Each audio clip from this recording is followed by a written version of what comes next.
41.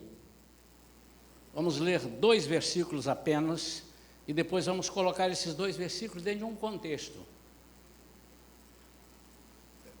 Vou falar de uma pessoa que é super conhecida na Bíblia, pelos irmãos, que são crentes em Jesus. Até quem não é crente conhece a história desse moço, mas hoje nós queremos abordar algo especial da vida de José. Gênesis capítulo 41, versículos 50 a 52.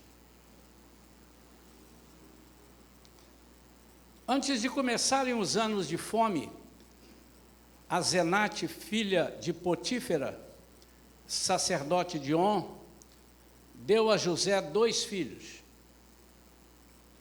Ao primeiro, José deu o nome de Manassés, esclarecendo: Deus me fez esquecer meus dias difíceis e toda a família de meu pai. Quanto ao segundo filho, ele o chamou de Efraim, justificando: Deus me fez próspero na terra dos meus sofrimentos. Vamos falar com Deus. Pai querido, em nome de Jesus, fala conosco, Pai. Nós estamos aqui prontos para ouvir aquilo que Tu tens para nós, não o que queremos, mas o que Tu tens para nós. Tu queres falar o que conosco, Senhor? Nós queremos ouvir. Fala ao nosso coração. Que haja nesta noite cura, Senhor. Que haja libertação nessa noite. Que haja o transformar de vidas. Em nome de Jesus, nós tomamos posse, Senhor, daquilo que só o Senhor pode fazer por nós e em nós. Nós oramos crendo que já recebemos em nome de Jesus. Amém? Nessa palavra de hoje, nós vamos abordar um pouco de tudo que nós temos visto e temos feito aqui na igreja ao longo desses anos, mas principalmente nos últimos meses, o que tem acontecido: comprometimento, foco. Nós estamos estudando na escola bíblica dominical, no Esforce, sobre esses dias, um novo tema, né? Tem uma apostila enorme, mas estamos abordando inicialmente, só para os irmãos saberem, essa lição era a 12ª ou 14ª lição, 12ª, trouxemos para o início, por ser de suma importância. Estamos abordando lealdade. Nós vamos ver aqui algumas lealdades e algumas deslealdades por parte de José. Mas o que nós vamos abordar não é só sobre a lealdade, nós vamos abordar sobre cura interior. Eu quero falar nesta noite sobre cura interior. Há muitas pessoas que estão se matando, há muitas pessoas que estão gastando muito dinheiro com remédios que não curam as enfermidades interiores, as enfermidades espirituais. Há pessoas que por muito pouco estão entregando a sua vida para o inimigo dominar. Há pessoas que por muito pouco estão sendo usadas pelo inimigo para desgraçar outras vidas. Há pessoas que por muito pouco estão usando algumas desculpas, alguns percalços da sua vida que ele tenha passado, para abrir mão de um tratamento ou de um processo que Deus tem para ele e através dele.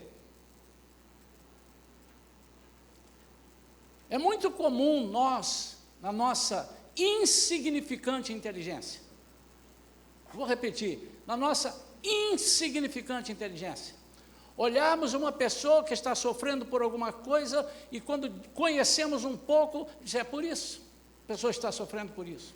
Quando não, a pessoa mesmo dizendo assim: eu quero apresentar o meu álibi. Por que eu sou assim? Eu sou assim porque eu vim de um lar assim, eu participei disso, aconteceu isso comigo na minha infância. Eu quero falar da vida de um homem que é exemplo, só para você entender, ele é um tipo de Cristo. Nós estamos falando de Cristo no Antigo Testamento. José é uma tipologia de Cristo.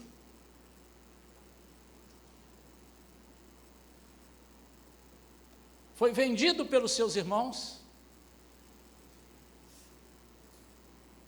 foi traído pelos seus irmãos, foi incorruptível, foi levado adiante para dar libertação e salvação ao seu povo. Há inúmeras características que colocam José como um tipo de Cristo. Mas a vida desse moço foi uma vida muito difícil.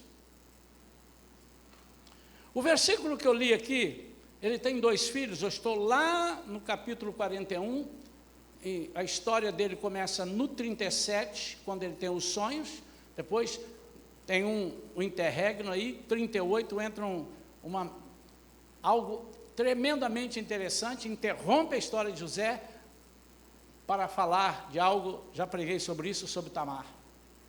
E no capítulo 39, agora emenda de novo a história de José, onde ele é vendido pelos seus irmãos, vai parar lá no Egito, e ali é uma história que as pessoas conhecem. Nós vamos dar algumas pinceladas em alguns pontos dessa história dele.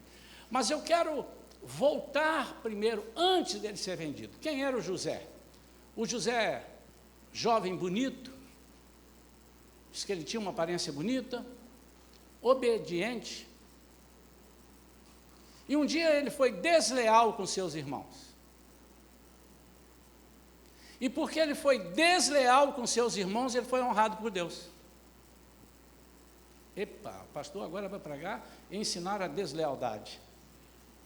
Só que ao ser desleal aos seus irmãos, ele foi leal ao seu pai e fiel a Deus.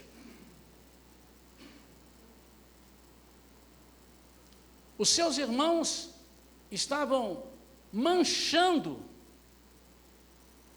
o nome de Deus na sua família. E ele não concordava com as coisas que ele via, embora muito novo. Não concordava. E ele falava com os irmãos, está errado. E quando os irmãos perceberam que ele estava se metendo muito, mas eles não resolviam, ele vai e fala com o pai. Então, para muitos, ele foi desleal com os irmãos, foi falar com o pai, ele, dedo duro, não. Quando ele percebeu que os irmãos não atendiam às orientações que Deus passava para ele fala com o pai.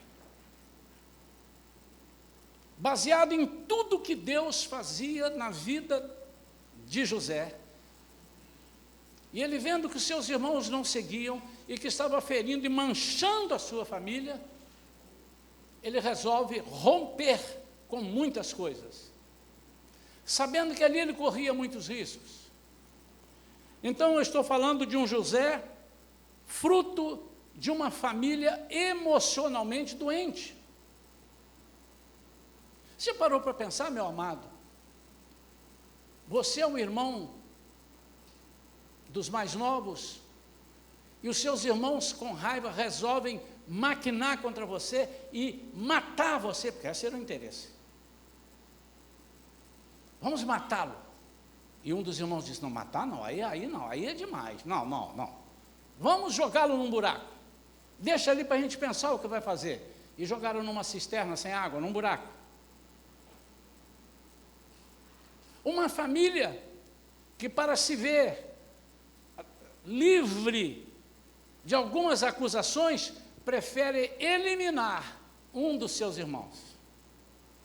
Como não puderam, o vendem. Alguém disse, olha, estão vendo ali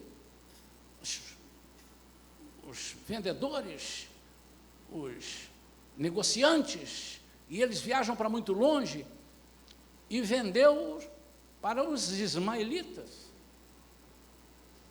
E José vira agora um escravo desses ismaelitas e vai parar lá no Egito. Lá no Egito, ele cai numa casa, não para ser o que ele imaginou que fosse. Porque no capítulo 37 de Gênesis, ele sonha 2 sonhos. E nesses sonhos, Ele vê nitidamente Deus falando com ele que ele ia ser honrado. Os seus irmãos, no simbolismo, se curvavam para ele, os seus pais se curvavam para ele. Ele sabia que alguma coisa muito grande o Senhor teria na vida dele. Mas agora ele estava na casa de Potifar. Mas diz a Bíblia lá no capítulo 39, a partir do versículo 1, que apesar disso tudo, Deus era com ele. Deus era com ele. Sabe por que muitas vezes nós abortamos os planos de Deus? Porque nós nos esquecemos que Deus é conosco. Nós não damos oportunidade de Deus demonstrar que Ele é conosco. Nós não nos colocamos em condição de sermos usados e utilizados por Deus como um canal. Não.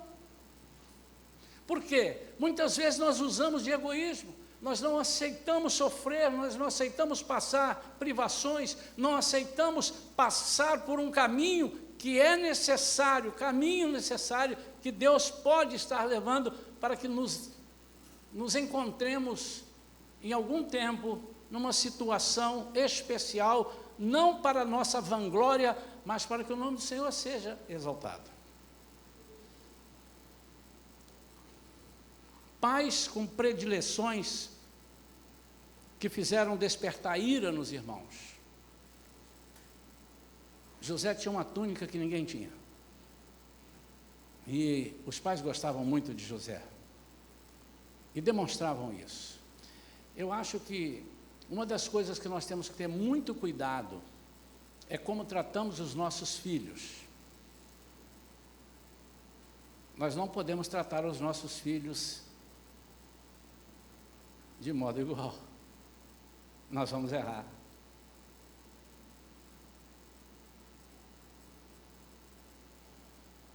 Falei alguma coisa que você está meditando? Nem os nossos filhos, nem ninguém nós não podemos tratar igual. Se eu tratar a igreja igual, eu vou agradar a 10, desagradar a 30, agradar mais outros 20, machucar 40. Nós temos que fazer conforme Deus faz conosco, entendendo as nossas necessidades, as necessidades dos nossos irmãos, dos nossos filhos. Tem filho que precisa de um tipo de tratamento com amor. Tem outro filho que precisa de outro tratamento com amor. Mas são ensinamentos. Não pode ser de uma forma igual, mas isso não é mensagem para hoje. Todavia, nada que se faça a nós pode ser motivo de nós chutarmos o balde, para que nós abramos mão de tudo aquilo que Deus tem para as nossas vidas, porque nós somos apegados a Ele, nós somos filhos de Deus, os nossos filhos são filhos de Deus, e quer aconteça alguma coisa diferente do que você pensa, o Senhor é quem está no controle, você precisa entender isso. Ainda que os teus pais te abandonem, eu, contudo, jamais te abandonarei. Essa é a palavra do Senhor. Isso não pode, de jeito nenhum, dirigir a sua vida.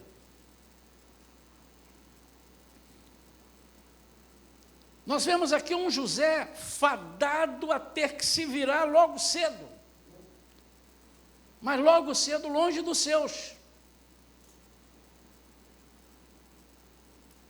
Sem chance de ser procurado pelos seus pais. Vocês já pararam para pensar nisso? Por quê? Porque aos pais, os irmãos disseram que ele morreu. E levaram lá a túnica dele, com um manchado de sangue de animal, dizendo aqui, ó, os animais comeram ele, mataram, sobrou só isso aqui, trouxeram a túnica dele. E o pai chorou, pranteou, durante muitos dias. Então esse pai não colocou o anúncio em lugar nenhum, procura-se José, quem achar, eu dou uma recompensa. Por quê?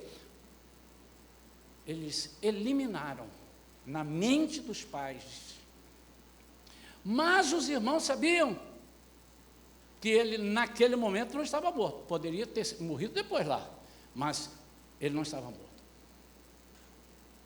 Mas logo cedo ele teve que se virar, longe dos pais.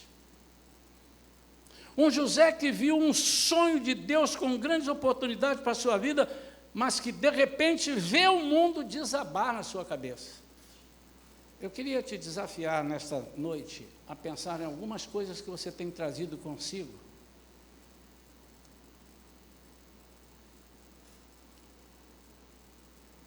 Nós temos tido uma preocupação aqui na igreja.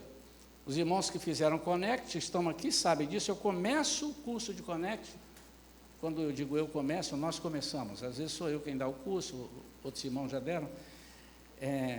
Começamos a falar sobre quem dirige a sua vida. O que dirige a sua vida? É o ódio, é a vingança, é o sentimento de demonstrar alguma capacidade que você precisou demonstrar porque você não foi reconhecido. Olha, antes que você entre aqui para a igreja, você precisa resolver isso. Porque você poderá estar trazendo para nós um problema que pode contaminar muita gente. Se você for uma pessoa que traz, por exemplo, a mágoa, o ódio, eu sou assim, eu não perdoo, se não fizer nada comigo, tudo bem, mas se pisar no meu pé, eu bato, eu rebento. Se você é uma pessoa dessa, você precisa mudar a sua vida para ser membro dessa igreja, ou aceitar que trabalhemos para que você possa ser membro dessa igreja. Porque essas coisas não podem permear a nossa vida. Eu fico imaginando nós se chegarmos no céu, e aí o Senhor dissesse, você não pode entrar. Mas por que eu não posso entrar? Não pode entrar porque você abriu mão de mim, por isso. Mas o Senhor não enxergou? O Senhor viu o que fizeram comigo? O Senhor viu o que meu pai fez comigo? E ele vai dizer, o que eu tenho com isso? E você não leu o versículo que eu disse, que ainda que seu pai te abandone, ainda que todos te abandonem, eu não te abandonei. Eu tenho alguma coisa com isso? Tem algum capítulo dizendo, desde que alguém na sua vida te maltrate, você tem direito de fazer o que você quiser. O sonho dele que ele viu, certamente não era aquele. E eu imagino ele numa terra estranha,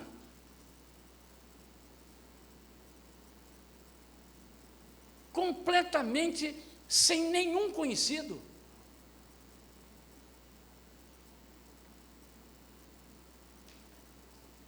O que ele vai fazer?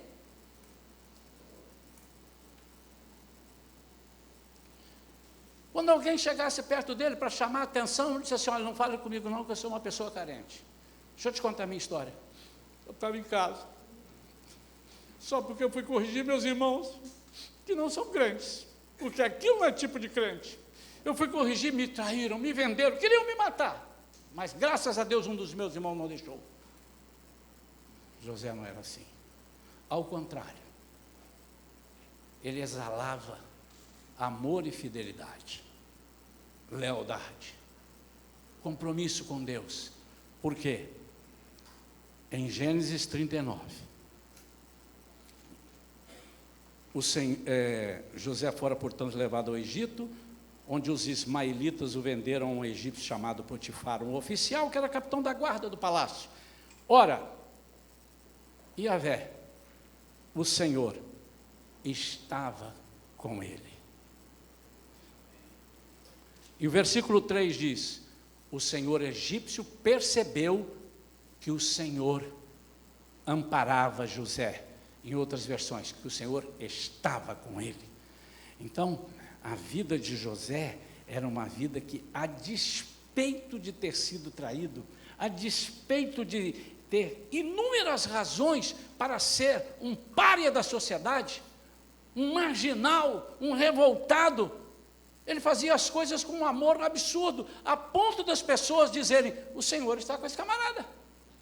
E já que está com esse camarada, nós vamos entregar nas mãos dele tudo que é nosso, porque de inteligência nós entendemos, e agora tudo que é nosso vai estar na mão dele, porque o Senhor, e diz aqui, olha só que interessante,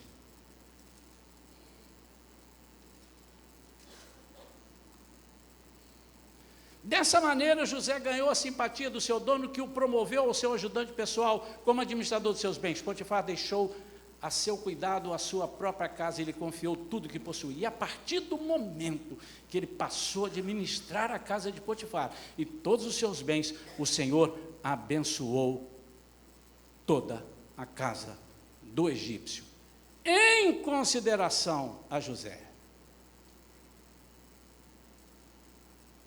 A bênção de Yahvé alcançou tudo o que ele possuía, em casa e nos campos. Eu quero passar aqui para os irmãos, porque eu estava orando agora ali mais, Senhor, que eu me lembro, eu já preguei sobre essa mensagem, sobre esse personagem, só aqui na igreja algumas vezes, mais de 10 talvez, obviamente dando conotações diferentes. Ele disse, mas hoje nós vamos abordar esse ponto que eu quero. Curando almas feridas. O Senhor precisa que nós estejamos com as nossas almas curadas. Nós precisamos de cura interior. E se você possui um só exemplo, uma pequena coisa que tem te feito, de vez em quando você lembra daquilo, você fica chateado, fica triste, ou fica para baixo, como diz o outro, você precisa de uma cura interior.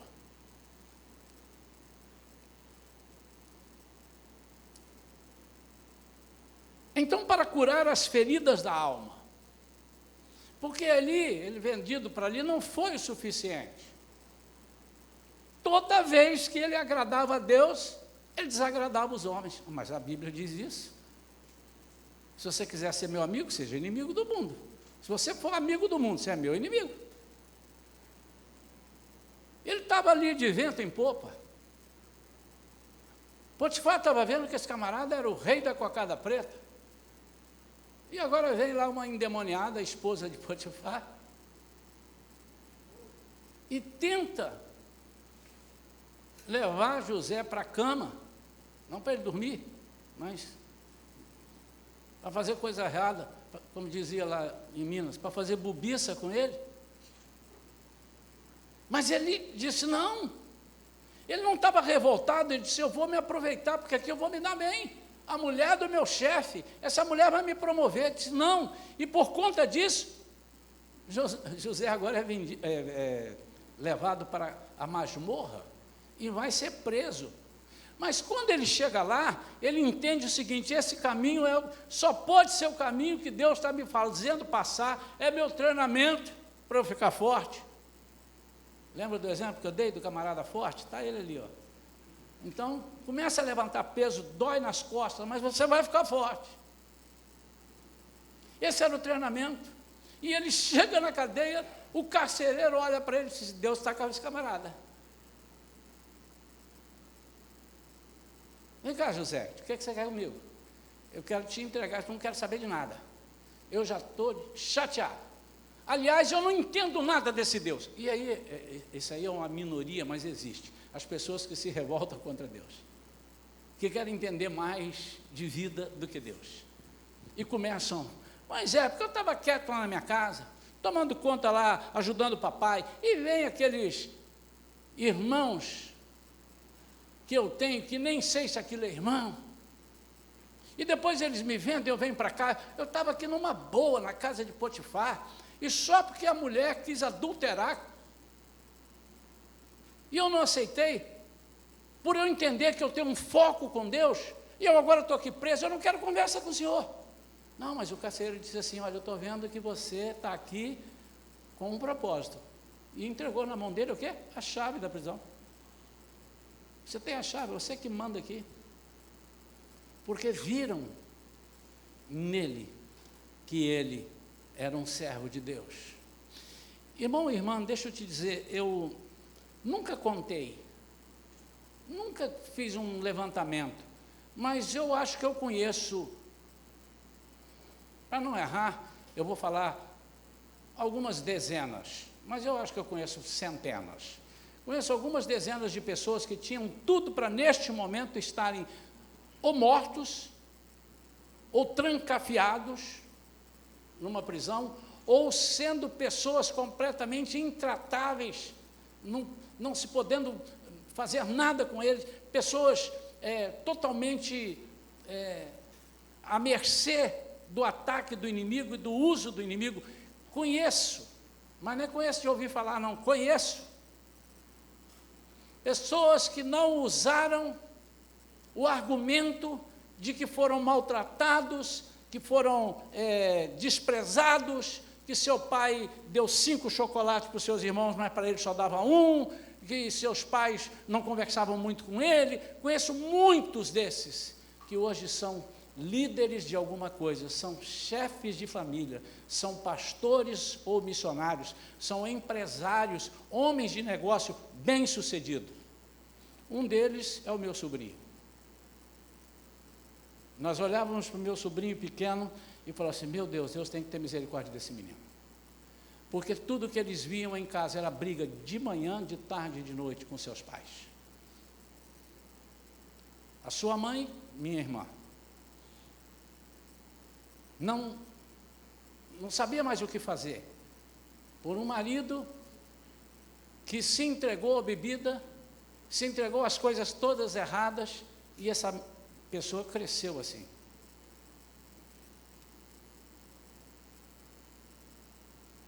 Mas um dia, quando ele já tinha um entendimento um pouco maior, ele entendeu que, a despeito dele ter nascido naquele lar, foi o lar que Deus permitiu que ele nascesse. E ele tomou um outro rumo. De marginal ele não tem nada. Tomou rumo na sua vida. É um advogado dos mais respeitados. Mudou-se da sua cidade. Foi reconhecido internacionalmente.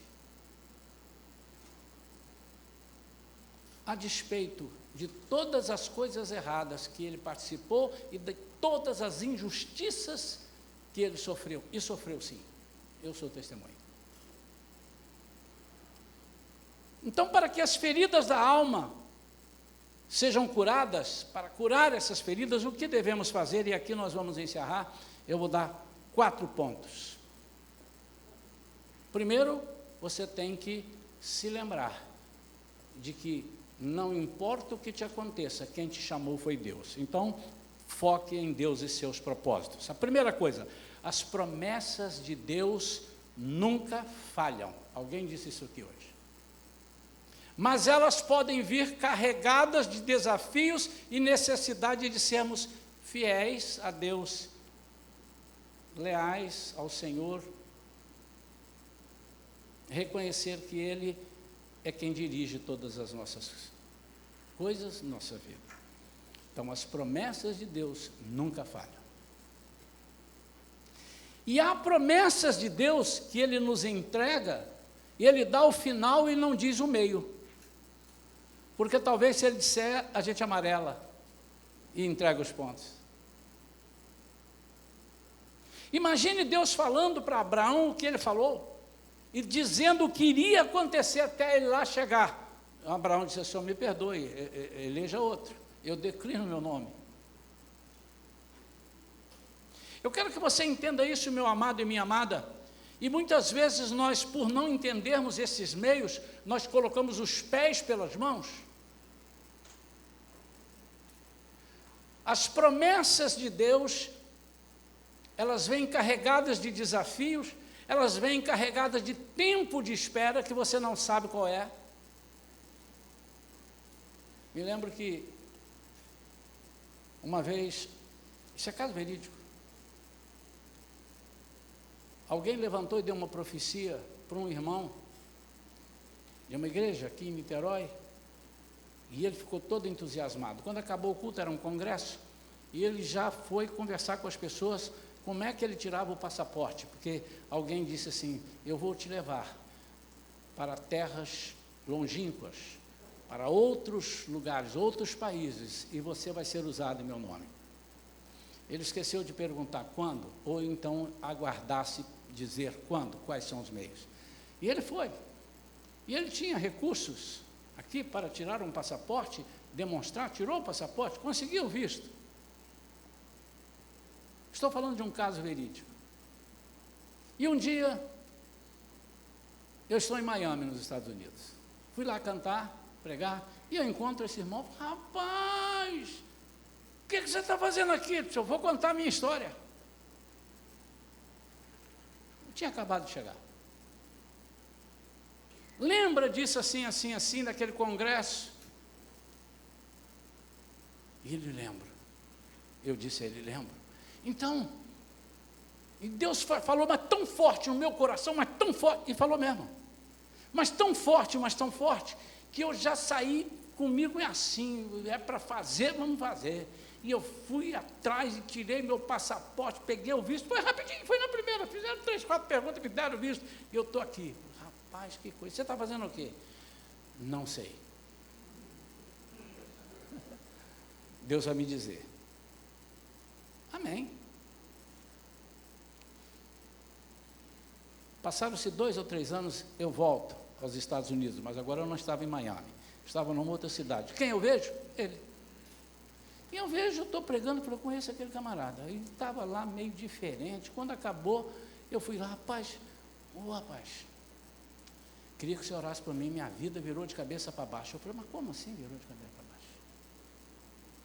Eu estou precisando de voltar para o Brasil, não sei como é que eu faço, não tenho nada aqui, eu não arranjo emprego, eu não sei o que, mas Deus te trouxe para cá. Deus falou que ia te trazer. Irmãos, eu não tenho dúvida que Deus falou que iria trazer, queria levar. Eu não tenho essa dúvida. Quem sou eu para dizer, Deus, na boca daquele homem ali não teve profecia? Então, eu não posso fazer isso. Mas será que ele soube esperar o tempo que José soube esperar? Vocês sabem quanto tempo se passou entre o sonho de José e ele ser empossado como governador geral do Egito? Vocês sabem? Alguém não sabe? Faz assim com a mão que eu vou dizer. 13 anos. Ele tinha 17. Ele é um tipo de Jesus, porque ele começou o seu ministério com 30 anos. É mais uma razão dele ser considerado. 13 anos.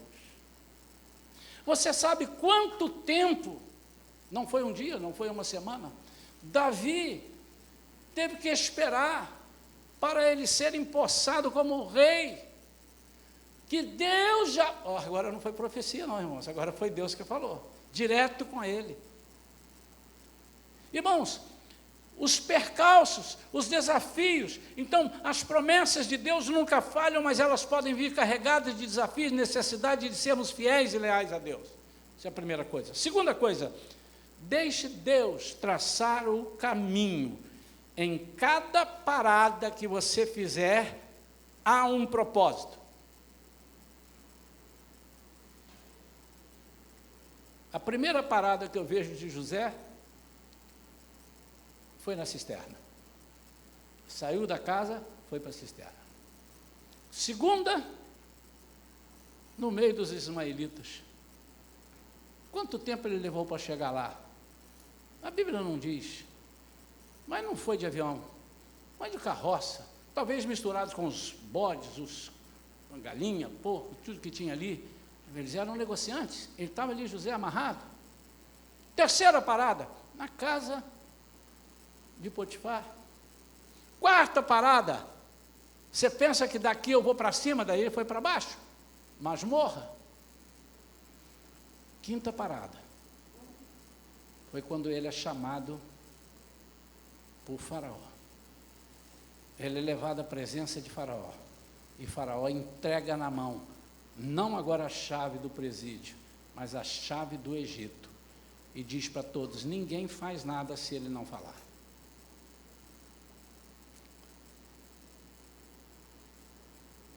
Terceira coisa para você focar em Deus para curar as suas feridas, Não se encante com as aparentes ofertas melhores, elas virão. Honre a quem te chamou. Irmãos, deixa eu falar uma coisa, e os irmãos não entendam isso errado, porque eu não estou nem um pouco triste. Se há uma coisa que eu tenho maior orgulho, maior prazer é de ser pastor.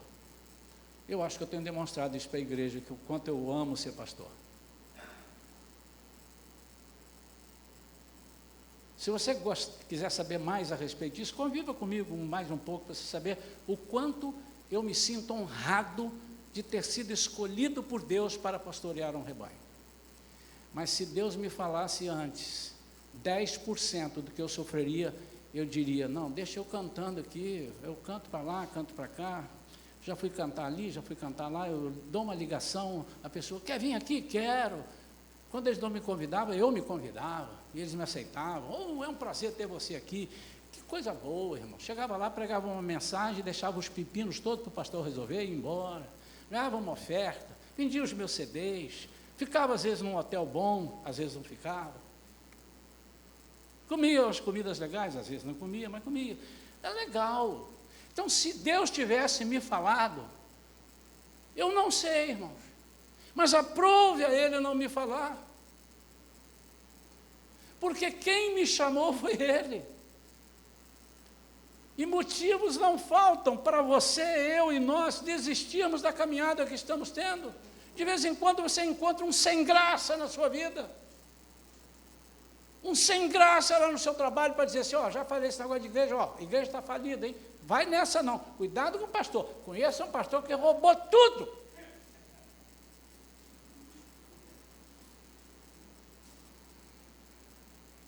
Não faltam pessoas que querem te levar para o buraco, e vocês pensam que não faltaram para José? E ele tinha tudo para fazer um monte de besteira, para dizer, mas também eu sou produto do meio que eu vivia. Meus irmãos, aquilo ali só tinha traíra.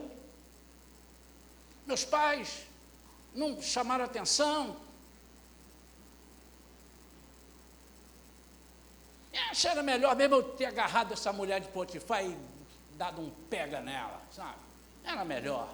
Ninguém estava vendo, não ia contar para ninguém. Pelo menos eu seria mais do que mordomo, seria promovido. Mas Deus não te chamou para ser mordomo. Você pode estar mordomo. Nós somos mordomos de Cristo, vocês sabem disso? Amém? As coisas que nós temos não são, cuide disso aqui, mas usufrua de tudo, nós somos mordomos. Mas vai chegar um momento em que estaremos com o Senhor na eternidade, e a primeira ceia quem vai nos servir não é o mordomo, é o mestre. Não se encante com as aparentes ofertas melhores, e tem muitas propostas, se você for dar ouvido, tem muitas propostas. E por último, a mágoa não deve nunca fazer parte da sua caminhada. Por quê? Porque quando você tem mágoa, nem a sua oferta o Senhor aceita.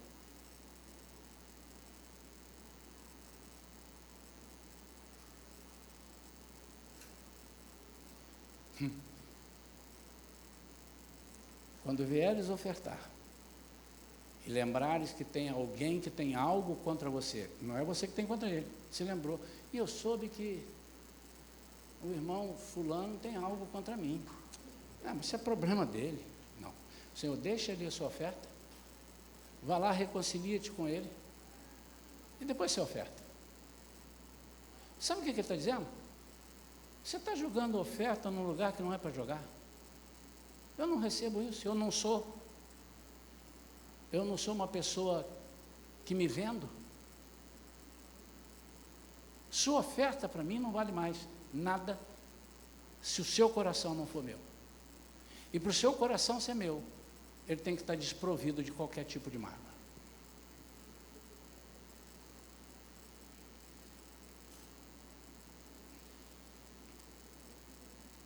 Há pessoas, irmãos, que estão vivendo uma vida vegetada, vegetativa, espiritualmente falando. Pregamos aqui recentemente, e outros irmãos já pregaram, o que o Senhor quer de nós? O que o Senhor quer de nós é que nós tenhamos vida em abundância. O que é uma vida em abundância? Eu imagino uma vida em abundância. Tudo que eu fizer, eu faço com prazer, alegria. Não quer dizer que eu vou ter uma vida de 100 anos, de 90 anos. Eu posso viver 40 anos em abundância. Há pessoas que vivem 60 anos mal. Sofrem 60 anos. De vez em quando a gente ouve, né? Fulano parou de sofrer, morreu, parou de sofrer. Parou de sofrer, coitado. Agora ele não sofre mais, parou de sofrer. Se referindo a essa vida aqui, né? Parou de sofrer. Vida em abundância. Mas existem coisas que estão obstaculando. O que é isso? Colocando obstáculos na sua vida de abundância.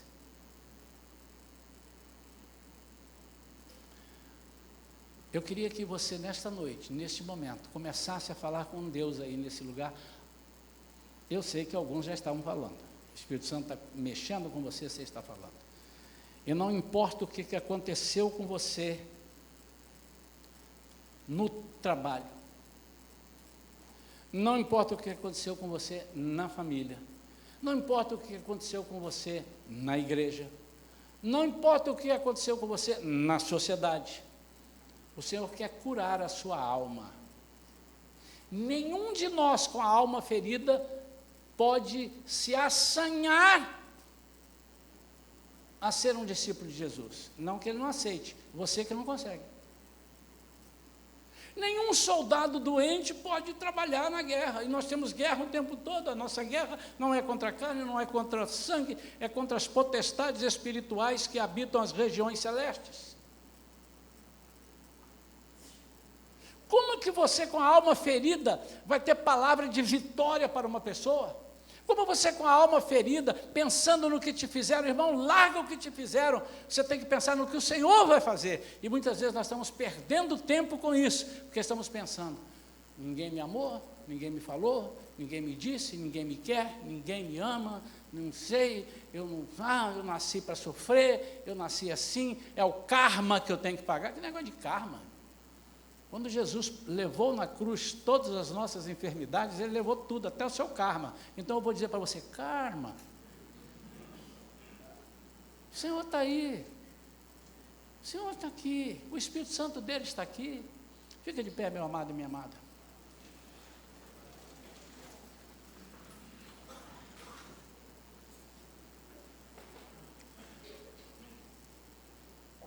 Como é que eu faço isso, pastor? Primeira coisa, você tem que querer. Primeira coisa. E como é que eu quero? Você tem que sinalizar que quer. E muitas vezes você não quer e não vai vir aqui, vai ter gente que precisa e não vai vir. Eu já sei. Por que, pastor, que o senhor está falando isso? Porque tem vergonha. E a vergonha te leva para o buraco. Você não tem que ter vergonha. O diabo já sabe como é que você é. Alguns amigos já sabem como é que você é. Eu não quero nem dizer que Deus já sabe o que você está passando, que aí é covardia, né? Ele já sabe muito antes do diabo, muito antes dos amigos.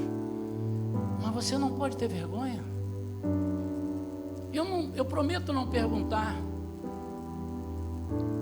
qual é o teu problema, a não ser que você queira vir aqui à frente, que eu vou chamar para você vir aqui à frente. Eu preciso que aquelas pessoas que precisam de cura interior em alguma área da sua vida, venham aqui à frente. A oração é para vir aqui à frente. Pastor, e se eu não for? Isso aí, Deus, pela sua misericórdia, vai fazer o que quiser contigo, mas o projeto hoje aqui é que você venha para nós orarmos. Além de mim, algumas pessoas vão estar aqui orando com você e entregando você nas mãos de Deus.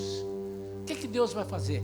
Vai apagar da sua memória somente as coisas que te fazem sofrer, e você vai dizer agora, eu quero trazer à memória somente aquilo que me dá esperança.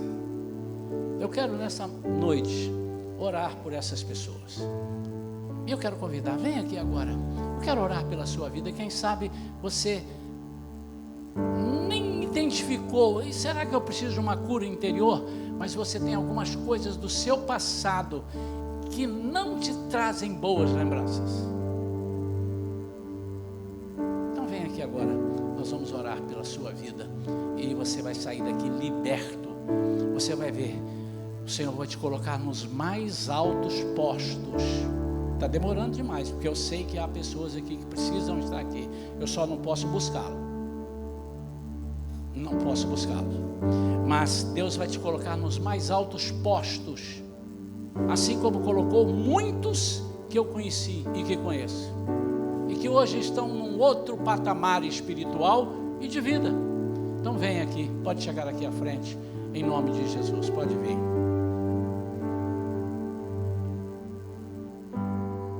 Pode vir.